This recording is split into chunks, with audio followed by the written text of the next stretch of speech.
dia, Bota a salve, cabecinha salve. pra dentro. Graças a Deus, hoje é sexta-feira. Rolê de sério. Rolê de sério.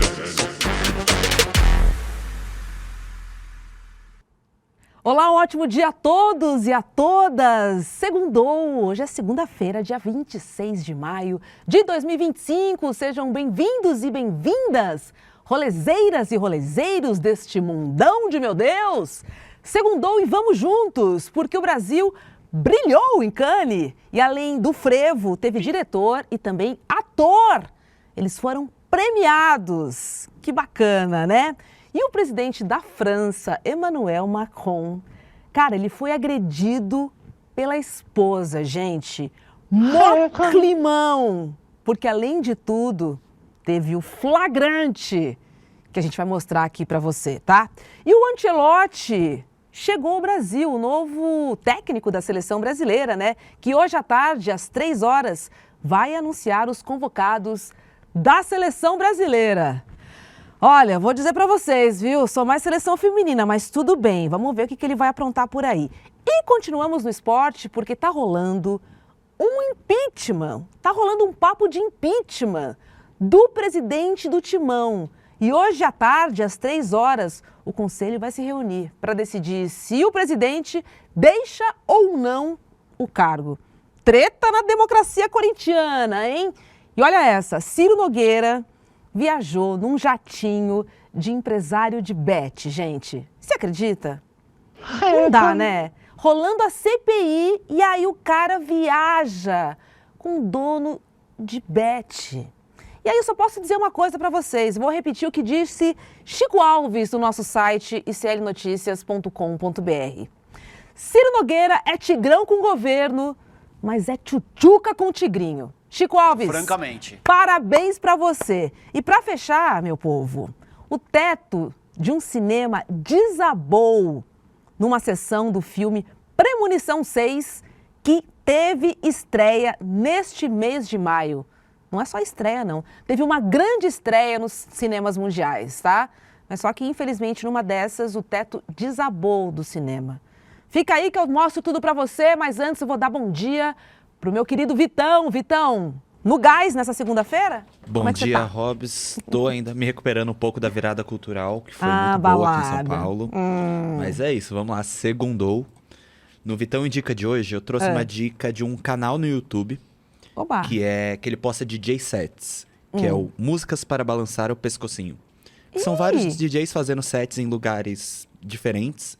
Tem esse que é numa laje, tem um que é numa pista de skate, tem outro que é numa piscina. Super divertido, musiquinhas maneiras pra deixar tocando no rolê. E é isso, Hobbs. Olha, Segundou. no rolê, no churrasco, gostei. Música para balançar o pescoço. Pode ser o ombrinho também, né?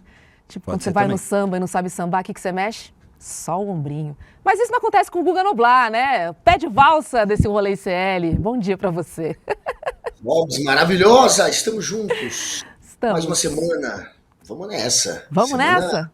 É política, futebol, bozoloides, teremos também a comentar em breve. Então vamos nessa. E claro, o orgulho do Brasil, que é o Wagner Moura neste momento. Parabéns, você é foda.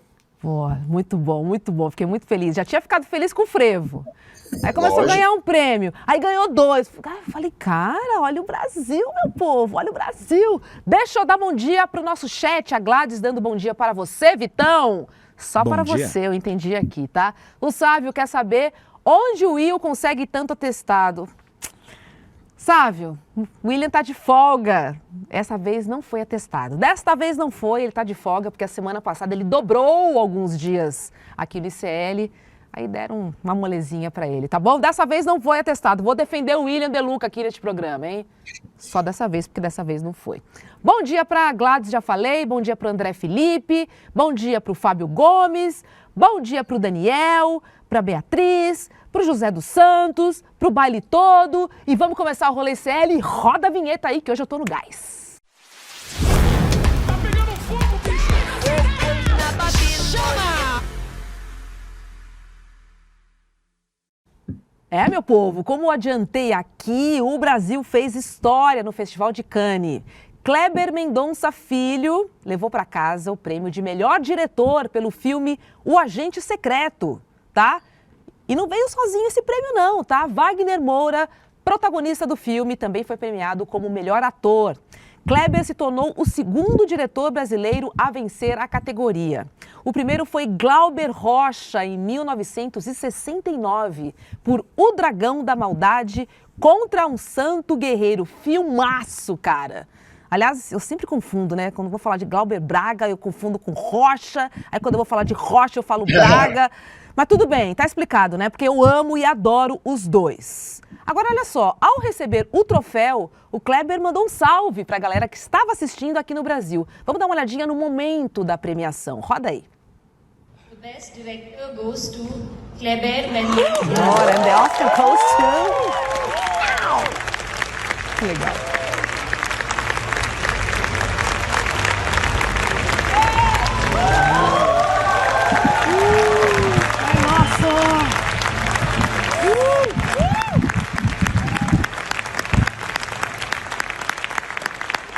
Eu não vi o Agente Secreto ainda, confesso. I was having champagne. É, champanhe, tá na França, né? Mon pays, Brésil, c'est un pays plein de beauté, de poésie. Et je suis fier très fier d'être ici ce soir pour accepter ce prix. Je suis très heureux. I think the Cannes Film Festival is the best film show in the planet. Thank you very much. Muito bom, um mix de francês com English. Mas o importante é o seguinte, ó, é meu. Thank you very much. Sem mais, certo, Guga? É nosso.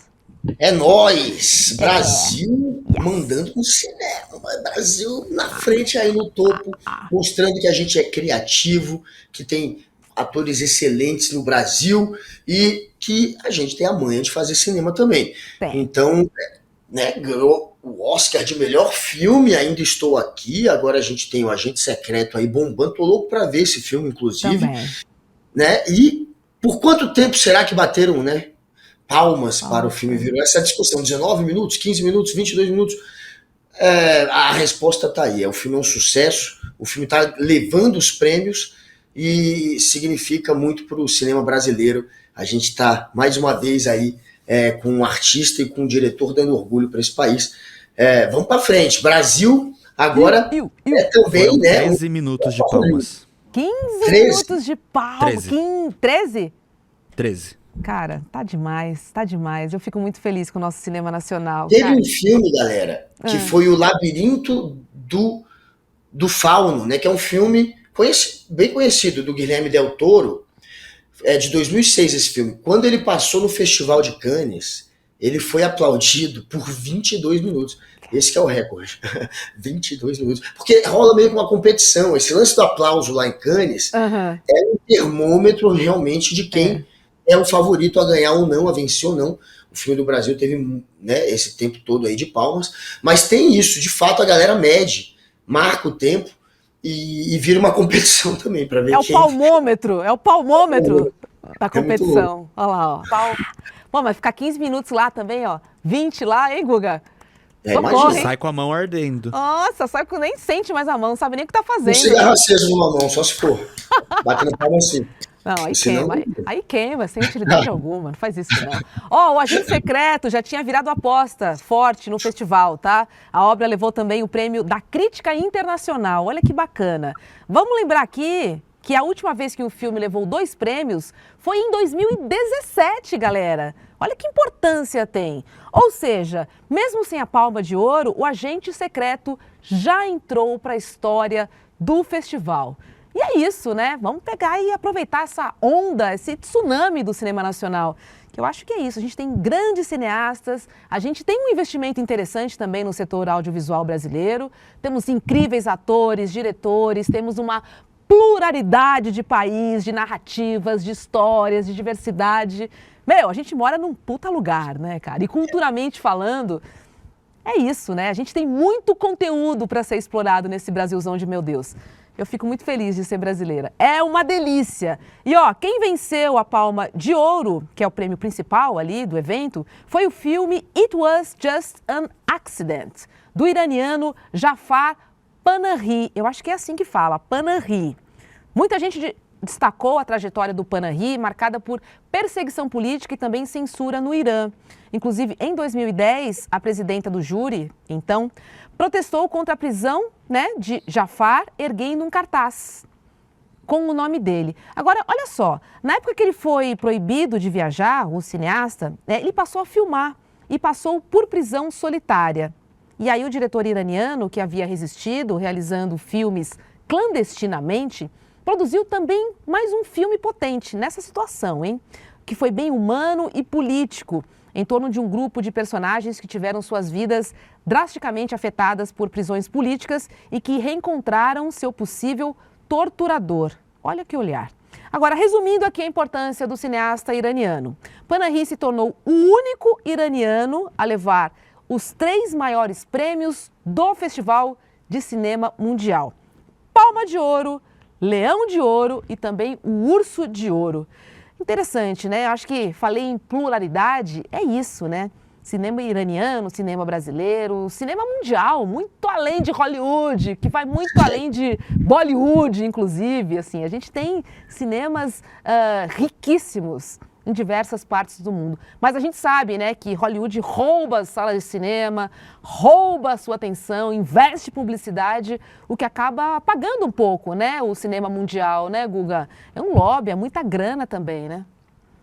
Claro, é muita grana. E se você vê que a grana que é investida nos Estados Unidos, o dinheiro que é investido para produzir cinema ali, inclusive com filmes bem imbecis e com muito dinheiro para esses filmes, se fosse investido no Irã, na Coreia do Sul, no Brasil, a gente bombaria, a gente teria produções, eu acredito, muito mais interessantes do que as americanas, que ali a gente já tem aquela história do enlatado. Eles perceberam que tem uma espécie de roteiro a se seguir, de maneira a se produzir o filme, né, para torná-lo mais comercial e vender mais, e o intuito no final da indústria lá é só a grana. Então, o faro é o dinheiro, e a arte fica em segundo plano. A gente vê um monte de filme merda sendo produzido, mas que é o famoso enlatado. Serve para vender, para passar e para ganhar dinheiro. É mais fácil vender batata frita do que vender uma comida mais sofisticada. A verdade é que quando você faz aquela coisa que é um enlatado, que é o mais comum, que é a batata frita, você vai vender adoidado. Não quer dizer que batata frita é ruim, mas tem coisas muito melhores. Então, assim, né, a grana...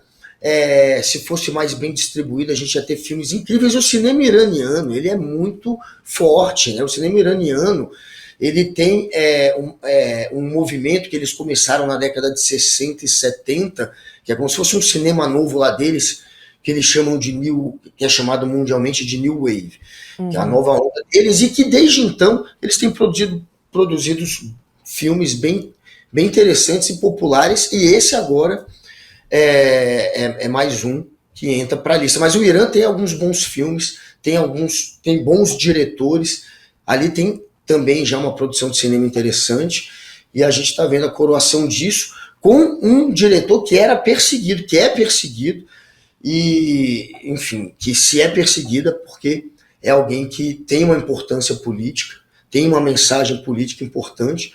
E vou tentar conhecer mais, e quando tiver a chance eu vou querer sim ver esse filme. Muito bom. A gente tem um VT aí do Panahi, que é o cineasta iraniano que a gente está falando aqui. Roda aí.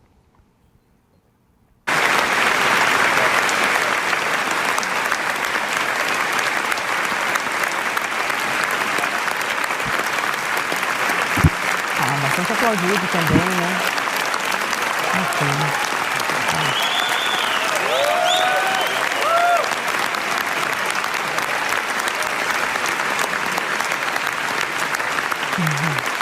Eu fico feliz. Sempre que ganha algum prêmio fora do núcleo básico, que eu costumo dizer que é o hollywoodiano ali, né? Ou pelo menos estadunidense, todos me deixam feliz. Até o francês me deixa feliz. Porque eu acho, a gente tem que dar visibilidade, sim, para a indústria cinematográfica do mundo todo, que também faz produções originais incríveis, mas que são abafadas, literalmente abafadas pela grana da cinematografia estadunidense, assim. Eles têm muita grana em publicidade, compram salas, cara, é uma loucura. Para quem já fez filme e tentou emplacar a sala de cinema, sabe bem o que eu tô falando. Cara, é muito difícil, é muito complicado. Mas seguimos aí, sendo premiados e incomodando, é isso que importa. Vamos rodar aqui com uma macetada de notícias?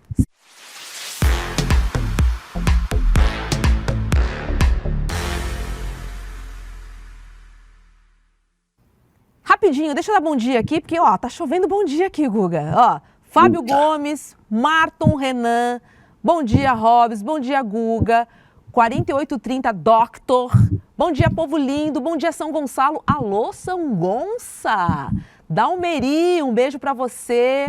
A Maria Helena dizendo mais um filme totalmente premiado, é isso aí. Bom dia, Salva Amor.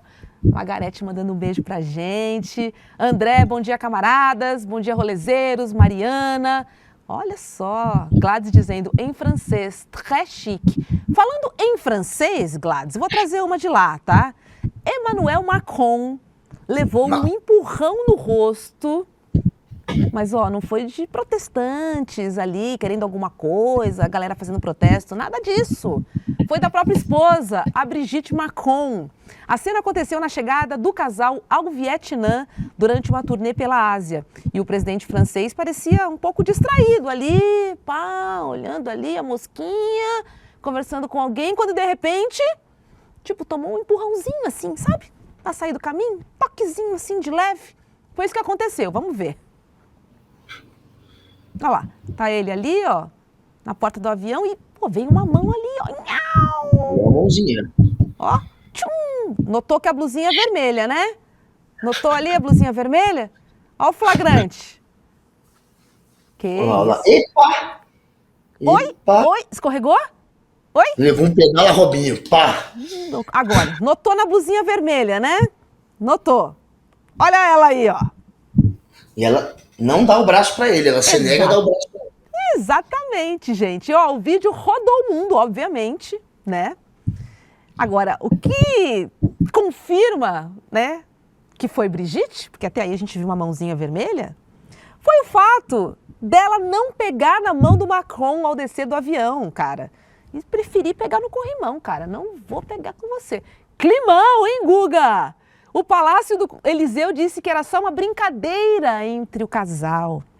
Mas assim, nem precisa de leitura labial, né? A corporal já explica tudo. Ela preferiu pegar no corrimão a pegar na mão do Macron, cara. Trocou. Climão. O Mike Tyson gosta de brincar desse jeito. É a brincadeira favorita do Mike Tyson. Ele falou, estávamos brincando, como sempre fazemos. O próprio Macron disse isso para a imprensa lá em Hanoi, no Vietnã, que era apenas uma brincadeira. Aí depois ele ainda tentou relembrar que nas últimas semanas rodou um vídeo do Macron com um suposto saco de cocaína. Não era cocaína, né? Mas a galera espalhou, porque ele recebeu um saquinho, bababá, pô, aí rolou na internet. Ele falou, nas últimas 3 semanas, há pessoas que assistiram vídeos e que pensam que compartilhei um saco de cocaína. Ou que tive uma briga com o presidente turco. Nada disso é verdade. E, então, assim, ele, claro, tentou misturar com essa outra história. Essa outra história, de fato, foi meio que uma fake news, né? Pegaram uma imagem ali e tiraram de contexto, distorceram. A internet é do mal.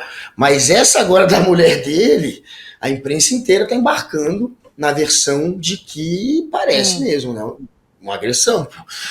Foi uma brincadeira.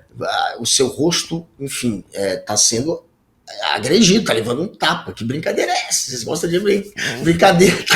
Tá quente! Tá quente a brincadeira do casal Macron. Sabe quando você empurra alguém assim e tipo não olha pra onde tá batendo? De repente aí foi no rosto. Sei lá, cara, não sei que treta deu, mas que a mão pegou no rosto, pegou.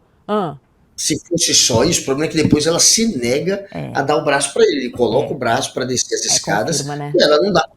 Então, assim, tem uma sequência. É o tapa, confirma. E o braço que ela nega, a conclusão é que deu treta, deu ruim para Macron. Será que ele deixou a senha? Será que ele esqueceu de fechar, de bloquear o celular, deixou o celular aberto na mão da esposa? Isso costuma dar problema. Guga Noblar? Dá problema deixar o celular aberto para a esposa? Jamais a minha esposa vê o meu celular, tá? Só pra te dizer isso. Lígia, você tá aí? Lígia. Óbvio, a Lígia, ela me controla totalmente. Você não pode esquecer que depois que te deixa sozinho também, né?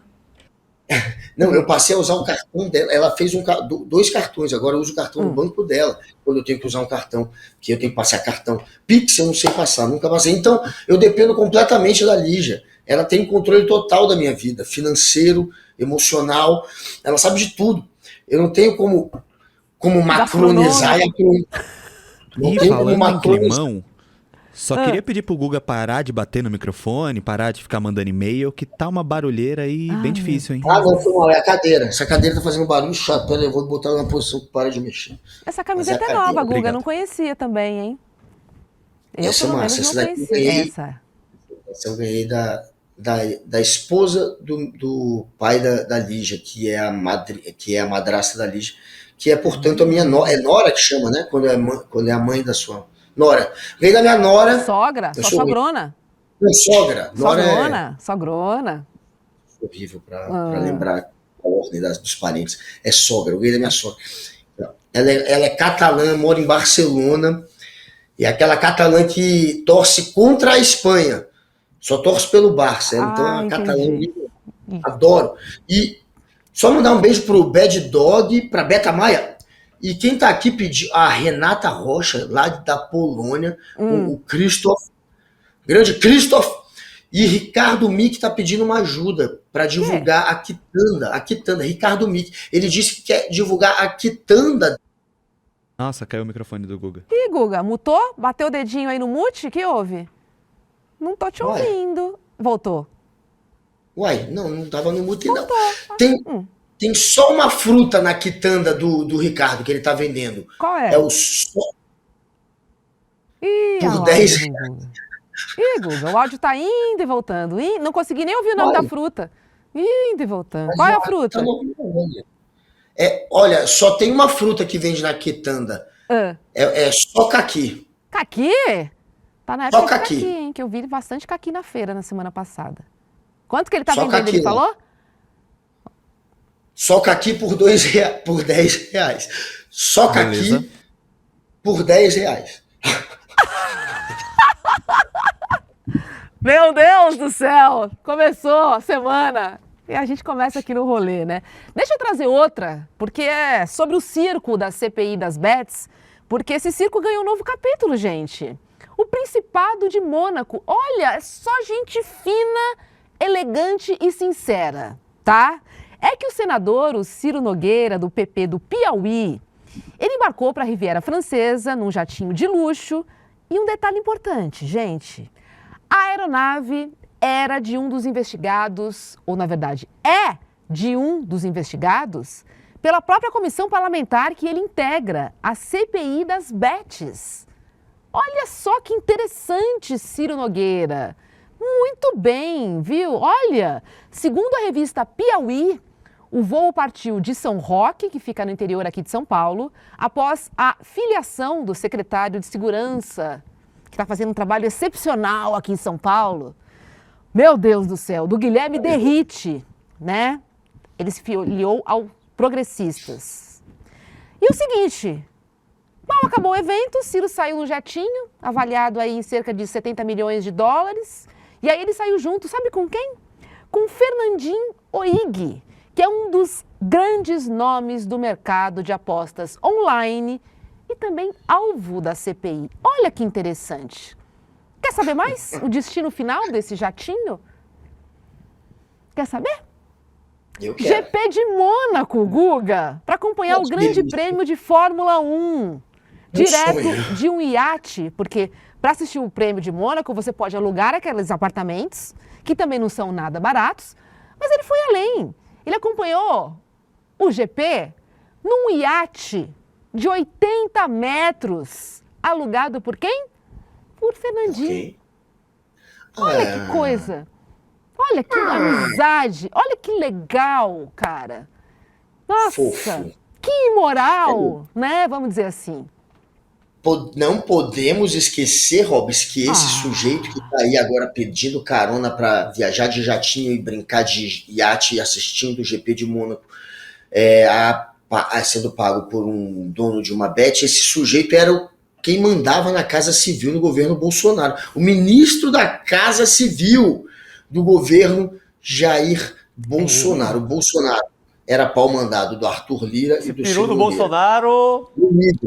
Olha o nível do Bolsonaro. O Bolsonaro, a princípio, ele queria pedir golpe contra o Congresso. Não sei se vocês lembram, quando ele começou a criar a narrativa do artigo 142 da intervenção militar, a princípio era contra o Congresso. Ele atacava o Congresso, ele dizia que o Congresso não deixava ele fazer nada. Depois ele se vende, aí ele dá a Casa Civil para o Ciro Nogueira e passa a se articular junto com o Arthur Lira, criando a emenda parlamentar, aquele orçamento secreto, né? Criando aquela maneira de se jorrar bilhões para os deputados. Então ele compra a galera, ele dá o governo para o Centrão. E quem passa a mandar é o Ciro Nogueira. Eu vou ser o primeiro a dar aqui no programa. Esse daí. E sempre teve uma imagem bem chamuscada. Uma pessoa, né, que não tem uma reputação daquelas. E aí o Ciro vira o cara que manda na Casa Civil. E ninguém entrega a Casa Civil para um político que não seja o seu braço direito. Tá lá o Rui, tem que confiar o muito. Rui Costa. É sempre alguém que você confia muito. É. O Bolsonaro não. Ele entregou, ele se vendeu, porque ele estava com medo realmente de um processo de impeachment, estava começando a rolar um papo. Depois ele se volta contra o STF. Mas o golpe, ele sempre quis dar, a princípio, a desculpa ia ser o Centrão, depois ele entrega para o Centrão, Ciro Nogueira, esse maravilhoso, que está viajando para curtir o GP de Mônaco e teve a cara de pau de criticar a Janja. Ontem, atacando a Janja. Ela passou de todos os limites, porque falou sobre TikTok na China. Segundo ele, ela passou de todos os limites. Ela passou. Constrangeu o país. Quem constrange o país, amigo, é quem cobra que a internet seja regulamentada ou quem viaja a convite de dono de bet para curtir o GP de Mônaco. Ou quem faz reunião com a Faria Lima, com o mercado financeiro, e diz que vai proteger os seus interesses. Tá? Porque diz para a Faria Lima que ele vai ali defender e que a Faria Lima não vai pagar mais imposto. Áudio exclusivo e vazado aqui pelo ICL. A gente viu a cara de pau do Ciro Nogueira falando tranquilamente na reunião entre amigos de que eles ficarem tranquilos porque ele estaria ali para ajudar e que certamente eles não pagariam mais imposto porque eles são tão pobrinhos. Eles queriam aumentar. O governo queria aumentar. O governo quer aumentar o imposto, ganha mais do que 50 mil reais por mês. E aí o Ciro Nogueira, nessa reunião, ele diz que não, olha, eu vou... Ele se coloca ali como se fosse um lobista, entre aspas, da elite, que vai atrapalhar os planos do governo de cobrar um pouco mais de imposto de quem seria rico. De quem é rico, de quem ganha muita grana. Aí o Ciro falou, tentou tranquilizar os Faria Limers. Foi essa história. Pelo amor de Deus. Fada dos Dogs. Hobbs, você é minha favorita do ICL. Gente, morri! Manda parabéns pra mim, pelo meu aniversário de 39 aninhos hoje. Fada dos Dogs. Manda beijo, Guga. Fada parabéns dos pra Dogs? você. Fada dos Dogs. Não sei se ela é cuidadora, se ela é protetora, mas ó... Maravilhoso. Beijo pra Parabéns. você e parabéns pelos seus 39 aninhos. O ano que vem vira loba, hein, Fada? Não digo nada, hein? Mas, ó, é divertido ser loba, digo pra você. Maria Helena disse, essa gente perdeu toda a vergonha. Maria Helena, concordo com você, porque vergonha, na verdade, acho que é uma coisa que não passa ali, né? Lucimar já emenda e já manda um Ciro Nogueira aqui. É isso, né, cara? É uma vergonha. Os caras que representam, teoricamente, eleitos pelo povo, né, que deveriam entender o que é política, porque a política é feita para o povo, não é para o mercado financeiro. Estou certa ou estou errada, Guga Noblar? Claro. A inversão completa ali, hein? Todo sentido de política e de democracia é o povo. Pelo amor de Deus, óbvio. cara. Mas é isso, a gente tem na política um monte de gente que representa Só o interesse de quem Próprios. falou na elite da elite, né? A gente não associa jamais ao povo essa gente. Não perguntei pro chat, vocês gostaram das minhas trancinhas novas? Fiz ontem, Tá linda, viu? especialmente para o rolê ICL. O gata, Gostou? tá linda. Tô gata? Linda, tá gata. Obrigada. Gostei muito. Obrigada. Ó, Gostei deixa eu trazer muito. uma boa de um cantor ali que vira e mexe, vai pro palco, não resiste ao microfone. Meu, o cara quer cantar. Eu tô falando do ministro, o presidente do STF, Luiz Roberto Barroso. Ele foi flagrado de novo, tá? Só que dessa vez, na maior intimidade, cantando ao lado do presidente do iFood, o Diego Barreto. Isso aconteceu durante um jantar em São Paulo.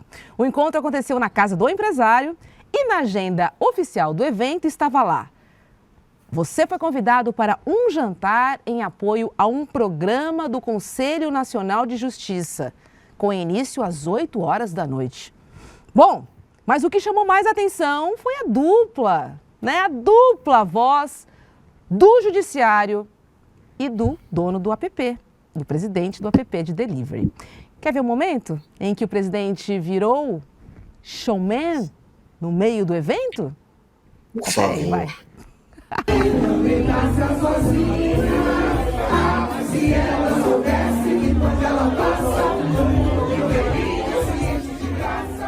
Ele adora, né? Olha, Paula Lima devia estar assim, meu Deus do céu. Paula Lima, essa cantora maravilhosa que é tudo, falando: eu tô aqui, Barroso. Sério que você vai querer cantar, Barroso? Sério mesmo? Mas tava ele O do lá. iFood é o de barbinha, Robs? É esse, será? O de iFood é o de barbinha? Esse de, É o de esse de camisa Barbinha. Tá ele, Paula Lima Paula Lima. e o Barroso. E ao lado do dono do app, eu acho que é o Renê Silva, se não me falha. É o Renê. Memória. Não é? Será que é o Renê? Eu acho que sim. É o Renê, é o Renê. Agora eu vi, é o Renê. Sim, olha lá, olha lá. Renê é parça. Renê é Olha que parça. backing, meu. Paula Lima, esse backing vocal você não esperava, hein? Esse careca aí também é conhecido. Quem é esse cara? Esse negão careca aí. O careca, eu também tenho essa impressão de que eu já vi, mas o lá da ponta é o Renê, de É o fato. Renê, né? Deve ser, tá muito rápido a imagem, mas parece muito o Renê. É o Renê, parece. é o Renê. Meu Deus, e a Paula Mas- Lima que canta de verdade, tendo que passar por esse absurdo, né? Pelo amor de Deus, gente. Cada um no seu quadrado, ado. Hã? Pois é. Agora, que bom que é você ser um empresário bem-sucedido e rico. Você pode cantar até com Barroso. Eu não tenho essa moral. Cadê Barroso na minha confraternização? O Renê até viria. Agora, o Barroso não... é mais difícil. Cantar com a Paula, será que eu vou ter essa chance um dia? Chamar Paula Mas pra minha festinha? Mas, enfim, deve ser gente boa o dono do iFood. Tem que ser sangue bom pra estar com essa galera aí, tão gente boa ao lado dele, cantando junto. O Renê tá aí também. O Renê é um cara muito legal. Pra quem não sabe, ele faz um jornal A Voz da Comunidade, Exatamente. lá no Morro do Alemão. Exatamente. Então, assim, ele é um cara incrível também. Enfim, é uma galera muito legal e eu queria ter ido. Me chama aí na próxima. Agora, Guga, Pra fico comer de aqui, né, pra variar, me perguntando, né? A gente está numa discussão sobre a precarização do trabalho. A gente sabe que existe uma discussão Pois sobre é. leis trabalhistas. Eu não vou nem entrar tá no assunto da escala 6x1, tá? Me incomoda esse tipo de encontro, porque em algum momento Barroso conversou com o presidente do iFood, entendeu?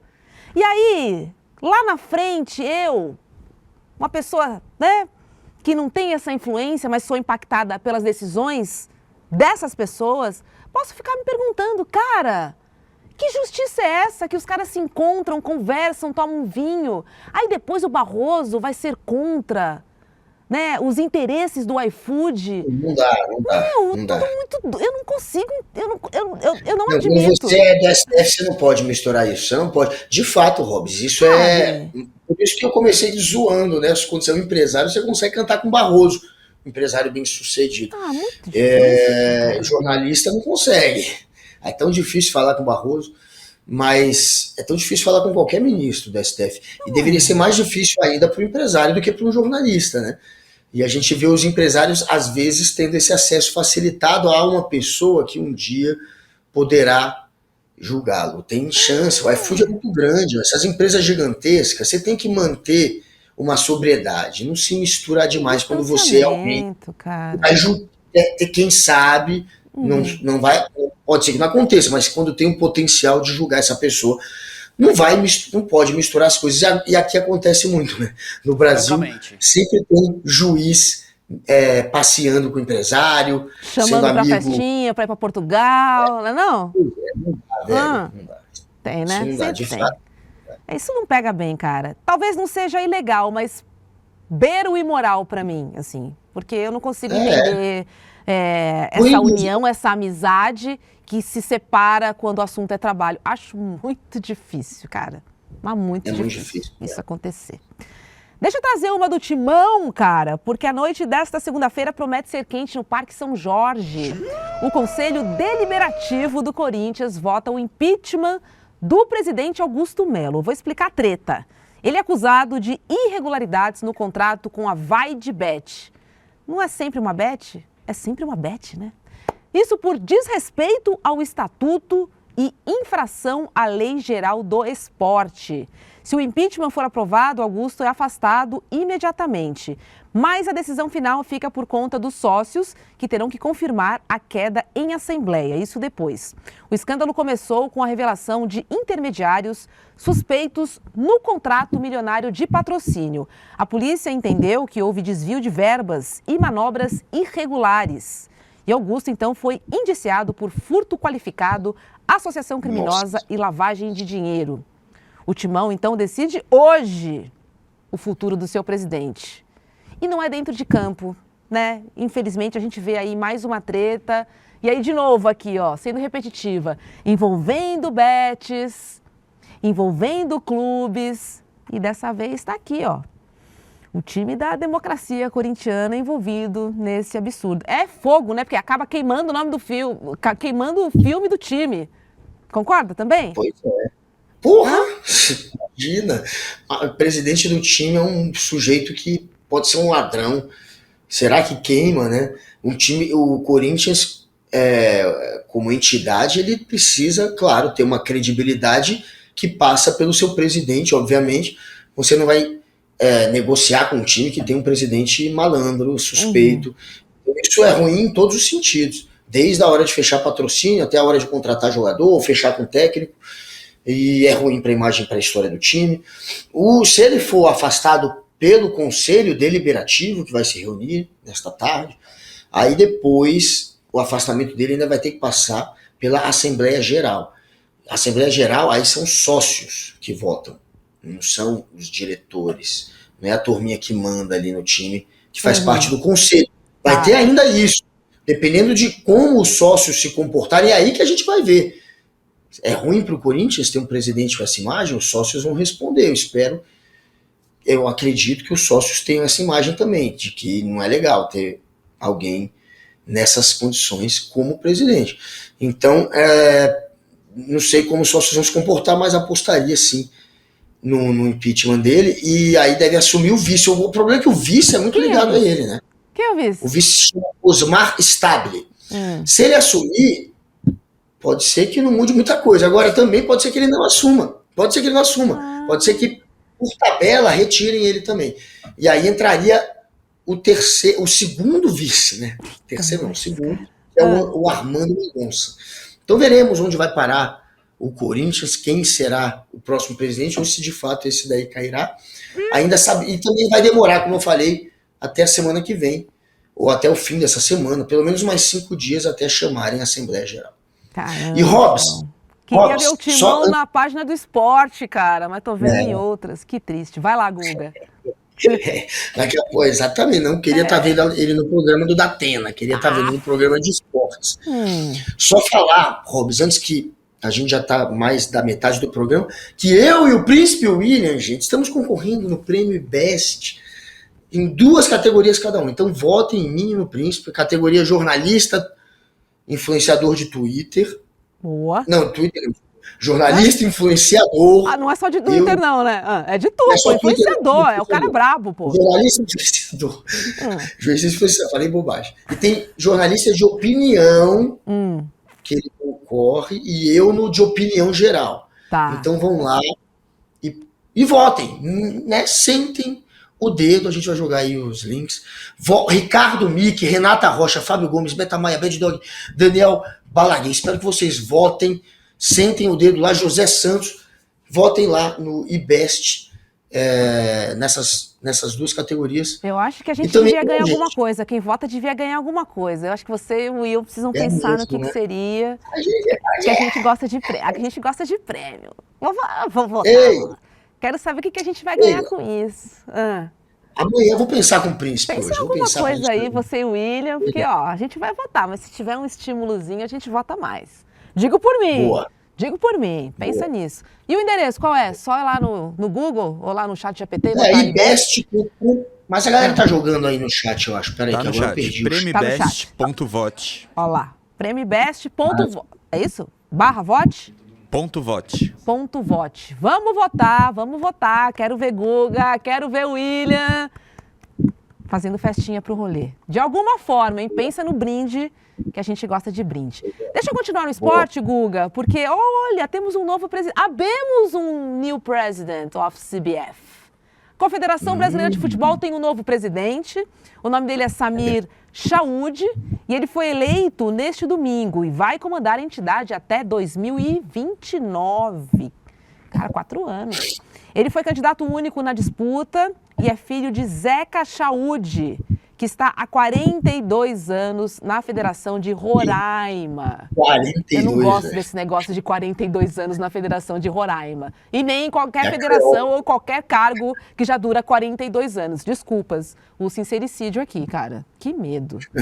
Enfim, ele teve apoio de 25 das 27 federações e Samir assume a CBF com um discurso de unidade, modernização e transparência. Tá? E diz que vai mudar o calendário, discutir fair play, investir mais no futebol feminino. Opa! Lembrando que vem Copa do Mundo por aí. É obrigação, não só pela Copa do Mundo, mas é obrigação investir no futebol feminino. E ele também vai intensificar, né, a pauta antirracista.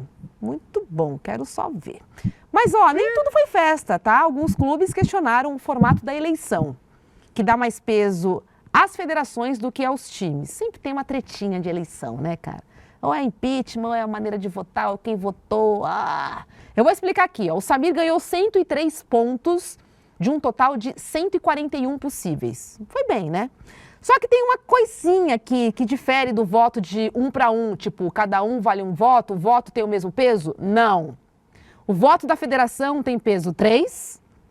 Votos de clubes da Série A tem 2 pontos, então peso 2, e da Série B de 1 pontinho, tá? Então, por isso a treta. Então, talvez as federações toparam, mas os clubes da Série A não, junto com o da Série B, entende a treta? É o peso do voto aqui, o ponto. É isso. Não é isso, né, Guga? Do Campeonato Brasileiro, acho que são quantos times? Eu sei que pouquíssimos times estão alinhados de fato a esse presidente novo da CBF. Ele venceu graças às federações e por ter, obviamente, um peso maior. No voto dos times, ele praticamente não tem apoio nenhum, de nenhum grande clube do Brasil. E Quem ele ia ganhar no voto venceu, dos times, inclusive, era o presidente da Federação Paulista, se tivesse valendo, não tivesse peso. Boa. Boa. A treta é essa, que acabou virando a Federação Paulista era o adversário, seria o adversário, só que eles viram que não teriam condições de vencer, mas eles era uma disputa, né, entre ele e a Federação de São Paulo. São Paulo seria mais ou menos uma continuação do que já estava acontecendo. Esse daí, de fato, é uma mudança um pouco de rota, mas essa história, o cara é médico, é um herdeiro de confederação, de certa maneira, porque o pai está há 42 anos mandando lá em Roraima, e a federação de futebol de lá não é grande coisa, mas não tem, né, esse investimento todo lá, não tem essa atenção toda. Não tem destaque, então né? A gente pode até colocar na conta do pai dele, talvez, um pouco, isso. E ele tem já um processo por improbidade, porque Mas já? no hospital que ele foi diretor. Então, assim, Ele é médico, já tem um processo de improbidade. não. O pai é herdeiro de confederação, o pai está há 42 anos lá e a gente não vê nada do futebol de Roraima. Então, sinceramente, também não chega com um grande currículo assim. Mas é isso, estava entre o ruim e o pior, digamos. Não sei o que vai dar isso, mas estava entre o ruim e o pior. CBF está no seu pior momento, está no momento de desgraça. Quem pode, de certa maneira, reerguer a imagem do futebol e por tabela, do futebol brasileiro e por tabela da CBF, é o Ancelotti, é a seleção e é nisso que eles apostam. Falando nisso, o homem chegou, cara. Chegou, está no Brasil e foi abraçado aqui pela galera, tá? Já está entre nós, Ancelotti, Carlo Ancelotti. O novo técnico da seleção brasileira, ele desembarcou no Rio de Janeiro na noite de ontem. O italiano chegou sem falar com a imprensa ainda, acho que ficou meio tímido ali, mas foi recebido sim por torcedores na Barra da Tijuca, onde também se encontrou com o novo presidente da CBF, que a gente estava comentando aqui, o Samir Chaoud, e também com o diretor de seleções, o Rodrigo Caetano. Vamos dar uma olhadinha na festa da torcida, porque olha, o desespero é tanto, juro pra você, o desespero é tanto da seleção masculina que qualquer um que chegasse, juro pra você, seria festa. Mas é o Ancelotti, né? Tem um peso aí, não podemos negar. Olha lá, galerinha comemorando. Eu confesso que eu não sou muito fã de técnico gringo, viu, Guga? Vou dividir aqui com você, com a nossa audiência. Cara, você acha que falta técnico bom no Brasil, cara? Na boa. Você acha que falta? Sabe o que eu acho? Eu acho que não é nem uma questão de faltar técnico bom no Brasil. É uma questão de mentalidade. Esses jogadores, infelizmente, fanfarrões do jeito que são, eles, quando estão no time, eles se comportam impecavelmente. Jogam pra caramba. Mas na seleção é uma outra mentalidade. Eles sabe, parece uma coisa mais infantil. Parece uma coisa mais de cabeça quando estão na seleção. De não se comportarem como deveriam. Eu acho que um técnico que tem a imagem do Ancelotti, ele vai, de alguma maneira, colocar essa galera na rede. Eles vão se sentir, talvez, mais adultos, mais na obrigação de se comportar como se comportam no time. Você acha que ele vai pressionar os jogadores? Os caras só jogam de salto alto, cara. Guga! E na seleção cai do salto. O Ancelotti, eu acho que cai um pouco do salto. Na seleção eles sobem no salto, viram adolescentes, parece que só querem jogar videogame, mas eu acho que é por isso que a coisa vai errado, entendeu? Porque craque tem. Então eu acho que talvez valha a gente testar um gringo mesmo. Não é porque é gringo, mas é porque é um Ancelotti, na verdade. Porque é alguém que passa uma imagem para os jogadores de temos que respeitar, temos que fazer direito, entendeu? Entendi. Olha, o voo dele foi tão aguardado que chegou a ser o mais rastreado do mundo. Olha que loucura. E a expectativa só aumenta, porque a primeira lista de convocados, na verdade, sai hoje às 15h. Então, para você que está acompanhando a reprise, provavelmente você já vai conhecer os jogadores convocados por Ancelotti, tá? Se você está vendo ao vivo, não, porque só vai sair às 15h. Então, é o seguinte, a estreia do Brasil será no dia 5 de junho contra o Equador, nas eliminatórias da Copa. E aí? Você tá animado? Olha, eu entendi a questão com os jogadores. Agora, você tá animado em relação à seleção brasileira, o desempenho da seleção brasileira?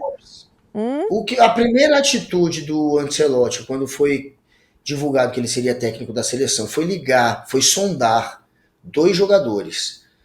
O Neymar, ele ligou para o Neymar para saber se o Neymar ainda tá com aquela mentalidade de querer disputar uma Copa, que ainda, né? Tá com tesão mesmo para jogar bola. Né? Então ele foi atrás do Neymar e ele foi atrás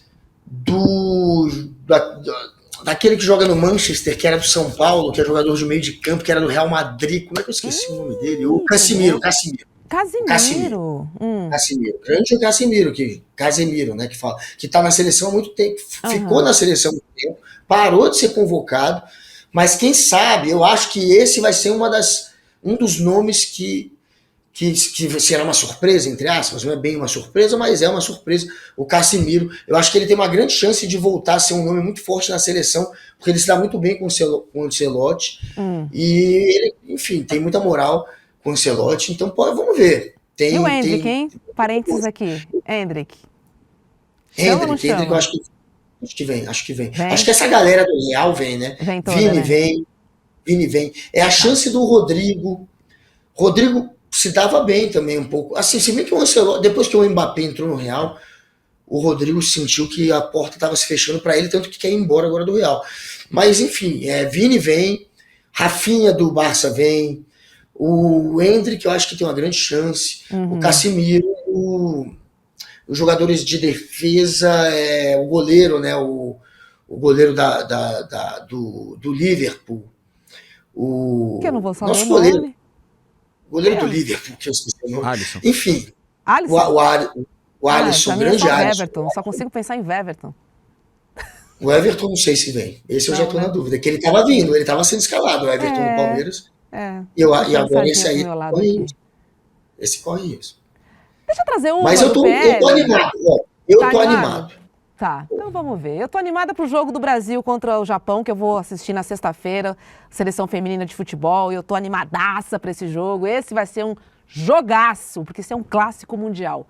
Brasil e Japão. A Endrick se machucou, Robs. O Codorna tá dizendo aqui. Eu não vi esse fim de semana direito. Eu não sei, galera. Se o Endrick tiver machucado, ele não virá. Mas o Endrick sadio é uma opção pro Ancelotti. Claro que estão dizendo que ele é reserva do Real. E claro, o Real não tem só brasileiro. E ele tem 17, fez 18, é um menino. Moleque. Esse garoto, obviamente, que eu acho que ele estará na Copa. Ele é o futuro da seleção. Então ele vai estar na Copa no banco, provavelmente. Ai, você falou em Neymar, eu tenho ranço, mas tudo bem, vamos lá. Deixa eu trazer uma do PL, galera, porque essa também é digna de um rolê, tá? Abílio Brunini, que é o prefeito de Cuiabá, pelo PL, ele acusa pessoas de lotarem os postos médicos sempre às segundas-feiras, para que essas pessoas obtenham atestados médicos para justificar, escuta essa, Guga, a ausência no trabalho e compromissos. O prefeito postou um vídeo nas redes sociais assistindo às imagens de câmeras de segurança de um posto de saúde. E ele está ironizando o fato de que nas sextas-feiras está tudo vazio. Ou seja, a galera só vai na segunda para meter o atestado. Tipo o William De Luca, sabe? Vamos ver o vídeo.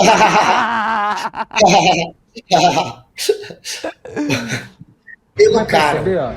As UPAs e policlínicas na sexta-feira estão praticamente vazias.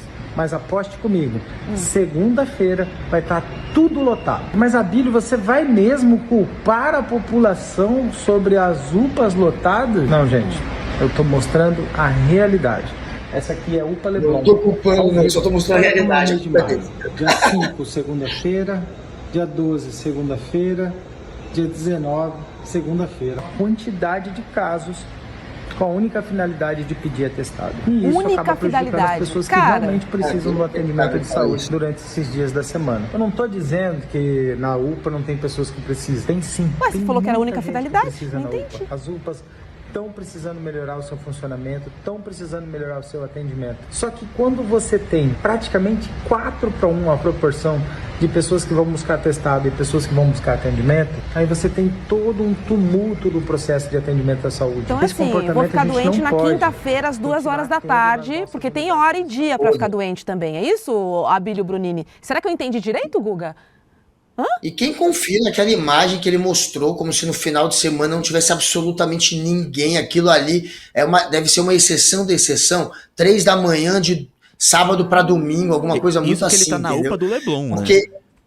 Tem que ver isso. O quê? Patético, deve estar na melhor UPA. Não dá, cara, isso é inacreditável, esse sujeito patético. Você quer saber o Brunini, como é que é o nome dessa fraude? Abílio Brunini, fala. Você quer saber... Fala. Porque ele falou que estava tudo vazio, que não tinha ninguém na UPA. A UPA estava vazio. Vazio fica aquele ambiente onde são colocados os funcionários fantasmas. Inclusive quem já passou por processo, acusação e foi ganho por colocar parente como funcionário fantasma. Inclusive tem cenas patéticas de você tentando justificar isso para a imprensa. Foi você, Brunini. Sua fama é essa, de empregar parente como funcionário fantasma. E aí sim, a gente vai entrar numa repartição pública e não vai ter ninguém, porque o funcionário não trabalha, ele só recebe. Isso quem tem no currículo é você. Então, quem costuma deixar os ambientes vazios é você. E essa foto que você colocou da UPA, eu não confio. Coloca o horário, coloca o dia, coloca o local exatamente da foto e vamos investigar isso aí. Eu acho muito estranho esse papinho dele e é óbvio que vai ter menos gente num domingo. Se você tem que fazer uma consulta, ou se você tem opção, se você tá mal, mas você pode esperar, você vai esperar. Você não vai querer ir num domingo. Eu sou assim, se eu tenho uma opção... Com certeza. A gente sabe que fim de semana é plantonista. Você vai semana é num plantonista, só tem atendimento geral. Você não vai encontrar algo específico para o que você precisa no fim de semana. Todo mundo sabe disso, cara. Se você tá mal no final de semana, você espera segunda-feira, terça-feira. É óbvio, todo mundo sabe disso. Só não sabe quem não frequenta o hospital ou que age de má fé. Não é possível, gente. Não é possível. Faz fake news deles. Eu gosto quando você manda real, hein, Guga? Vamos criar uma vinheta pro Guga, tá? Porque é bom. Habla mesmo, habla mesmo. Deixa eu trazer outra, porque tem uma ministra que tem falado e eu tenho ficado encantada com as redes sociais dela. Sabe por quê? Porque ela é sempre sorridente, bem-humorada, mesmo tratando de temas tão pesados, em que as pessoas, infelizmente, principalmente da extrema-direita, não dão a mínima bola. Eu estou falando de Macaé Evaristo, né? Porque ela, de fato, chegou num limite, porque agora ela está escancarando, tá? A violência racista que ela tem enfrentado diariamente nas redes sociais. E cobrando também regulamentação dessas plataformas, como todo mundo tem pedido. Menos a direita e a extrema-direita, em nome da liberdade de expressão, que é um absurdo, tá? No Power Trip... Liberdade de expressão, eles não defendem. Eles querem atacar o professor para chamar de doutrinador. Eles querem atacar o artista e chamar de pedófilo. Eles querem criminalizar todo mundo. Eles querem a liberdade para censurar, na verdade. Eles querem a liberdade para perseguir mulher, para perseguir preto. Eles não querem defender a liberdade. Eles querem a liberdade de atacar exatamente para calar. Aí fica com esse caô. Liberdade de expressão nunca defendeu. Uma ova, né? Em Salvador, a ministra dos Direitos Humanos e da Cidadania, ela disse que é alvo constante de ofensas por ser uma mulher negra, de fato, e os ataques são desde o jeito, né, que falam do cabelo dela, do sorriso do seu rosto, e aí eu vou abrir aspas aqui, ela disse que é uma forma de desafiar quem não suporta nos ver felizes.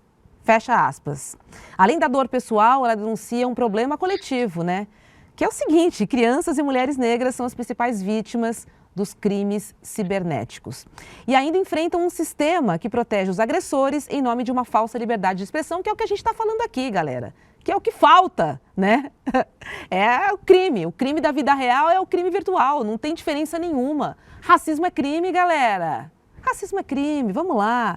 Macaé ainda pediu urgência no debate sobre racismo e regulação das redes. Disse ela, abre aspas, o racismo serve para hierarquizar, oprimir e concentrar riqueza.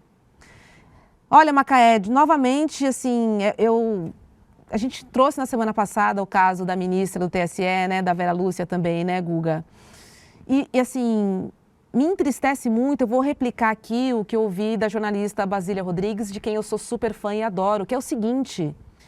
Nós, pessoas negras, estamos cansados, mas cansados de sermos pauta apenas por ataques racistas. Nós temos outros assuntos para falar, se vocês não sabem. E digo mais, vocês não vão nos silenciar. Sorrir é resistir, isso que eu digo para vocês. Quanto mais ignorantes vocês forem, mais a gente vai para a luta. Cara... É isso, Guga, é uma escrotidão atrás da outra. E digo mais, Guga, é inconsciente também, tá? Não são só aqueles que falam, que escrevem, que dizem. Isso acontece nas mínimas situações do dia a dia. Vamos ficar de olho, cara, vamos ficar de olho. E quando a gente vir, vamos cair em cima, vamos conversar com essa pessoa. O que está acontecendo? Eu sempre converso, sabe? É o único jeito que eu vejo, porque... É complicado. Quando a pessoa bate no meu ombro e fala... Quando eu estou na feira, a pessoa bate no meu ombro e pergunta o preço do mamão, eu viro para a pessoa e falo, por que você está me perguntando isso? É assim que eu faço. Entendeu? As pessoas precisam se ligar no que elas fazem. Presta atenção. Claro, e a gente tem que mudar a cultura, porque existe uma cultura, uma estrutura que leva a sociedade a achar normal a polícia abordar de maneira violenta um jovem preto, mas acha estranho quando vê a mesma abordagem num jovem branco loiro.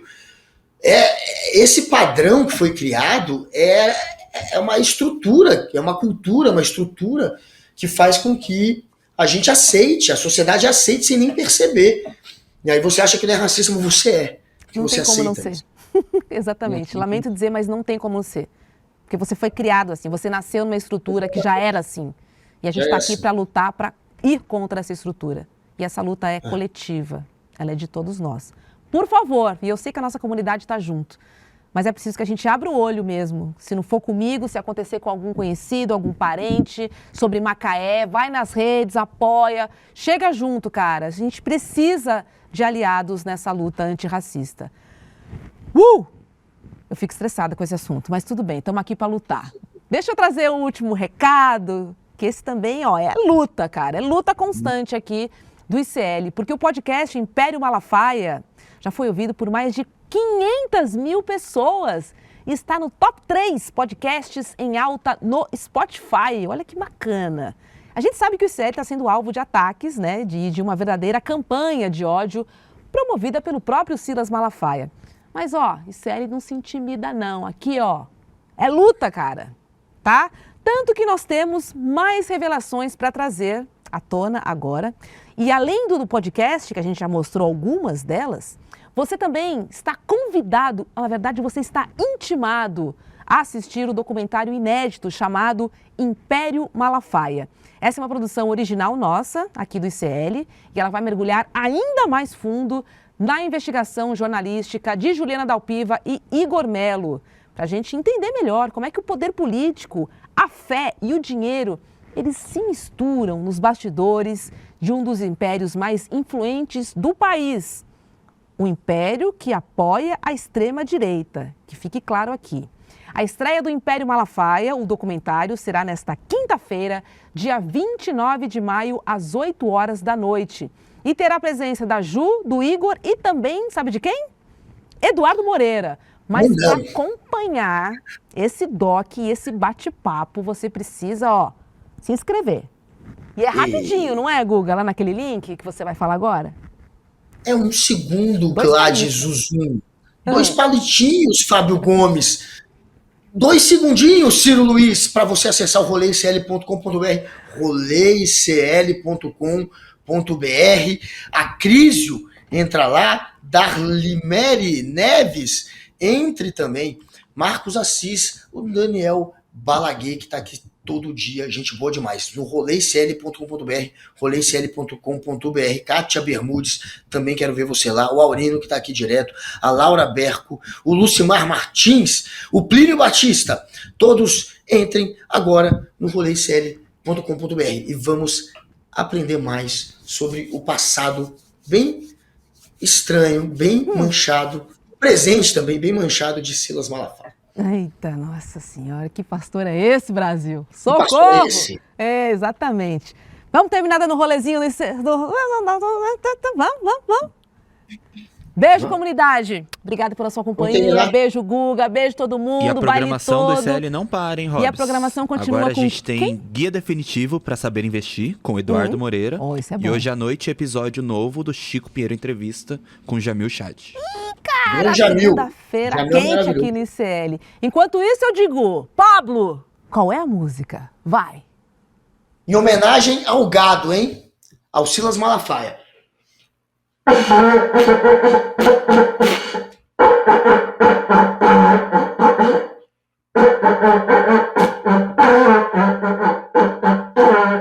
Ele viaja ao Brasil de jatinho e financia vários atos extremistas, além de ter montado um império a partir da igreja dele. Mas o Silas Malafaia insiste em dizer que o patrimônio dele não cresceu desde que ele virou dono de igreja. Só que essa versão não é bem assim. E a gente vai mostrar para você aqui no ICL a verdadeira história de como o Silas Malafaia construiu o patrimônio dele. No dia 29 de maio, às 8 horas da noite, a gente vai exibir para você o documentário Império Malafaia. Se inscreve agora e garante a sua vaga. Uma grata surpresa para você no ICL. Coisa rara, um jornalista desse talento, desse tamanho. Jamil Chad, nosso companheiro de ICL, jornalista do UOL, cidadão do mundo.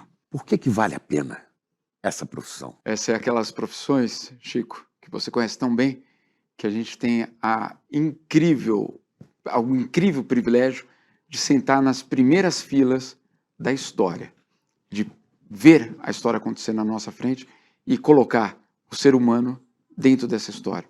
Então, por isso, só uma correção, cidadão do mundo, mas São Paulino. Tá bom. São Paulino de time de futebol? É, ué. Aí eu vou falar, uai é galo, meu, uai.